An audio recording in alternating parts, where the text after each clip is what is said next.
Gopakumar continued, intoxicated by drinking the sweet nectar of the Lord's words, I did not have the power to recite any prayers, to understand anything, or to do anything. In the Lord's presence came some cowherd boys, like myself, who were playing flutes. Very affectionate, they took me in their midst and encouraged me to play the flute. In many ways, playing on my favorite flute from Govardhan Hill, I pleased Lord Madhava, who is an ocean of artistic skill and a treasure house of mercy, and who is surrounded by his associates. At a certain time they all left. By the goddess of fortune's order they took me outside, although I was not willing to go. Sanatana Goswami explains that this was the time for the Lord to take his meal. Great opulences surrounded me, but I shunned them. I stayed as a cowherd boy, as I had before. The opulences there have forms of Sat, Chit, and Ananda. They are independent and are manifest as they like. Whether opulences are manifested or not, humbleness is present as a natural feature in Vaikuntha.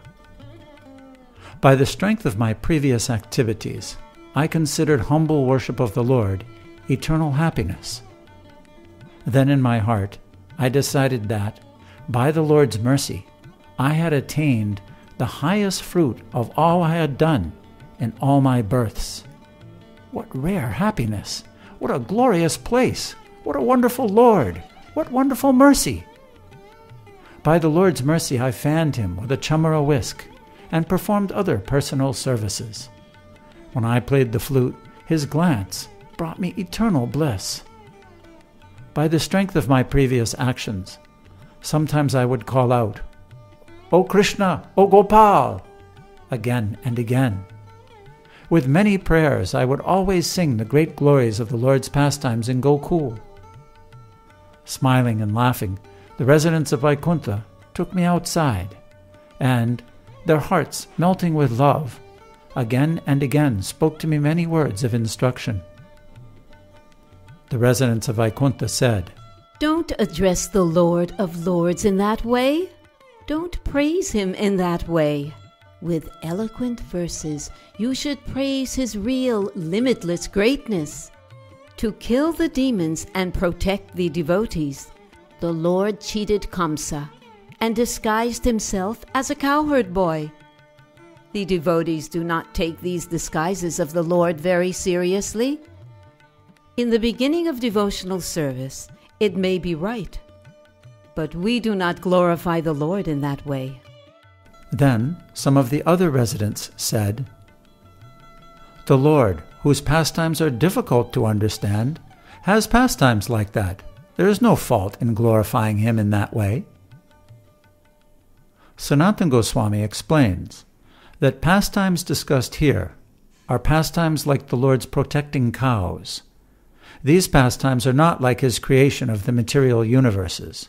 They have no contact with the illusory potency, Maya.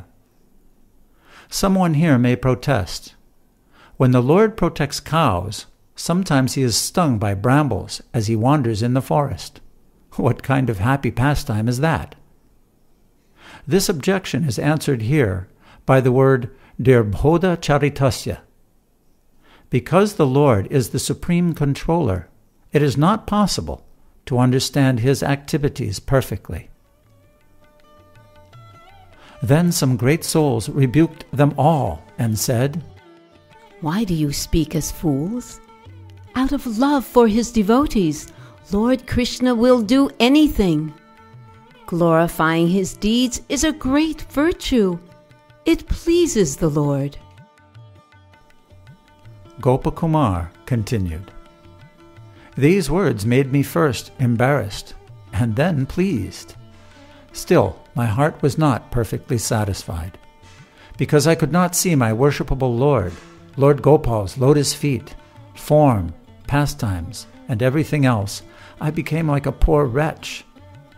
Then I saw the Lord of Vaikuntha, who is the crest jewel of the all-knowing, become Krishna, the joy of Nanda.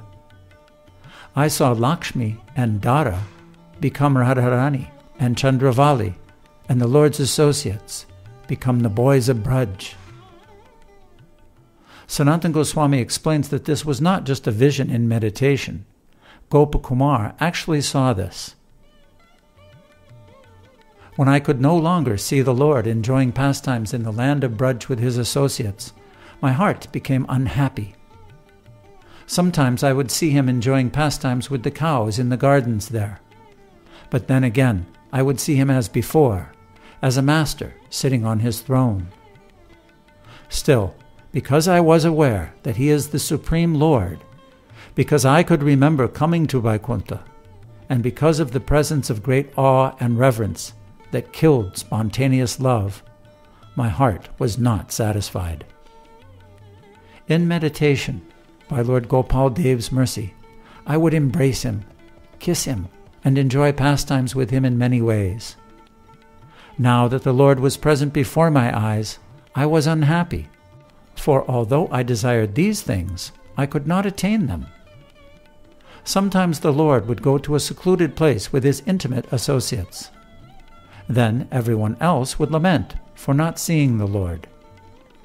I asked what the Lord was doing. Concealing what they knew, as if it were a great secret, no one told me clearly. At that moment the Lord of the universes appeared and was visible again. Then that lamentation died, and an ocean of joy overflowed. The glory of that place killed whatever suffering stayed in my heart, as the sun kills the darkness. Whenever my heart became unhappy, as it had been many times before, when it could not attain its desire, I considered what was the cause of this malady, and the perfection of Vaikuntha cured it at once. I said to my mind, "Nothing is better than residence in Vaikuntha. Don't doubt. What more could you ask for?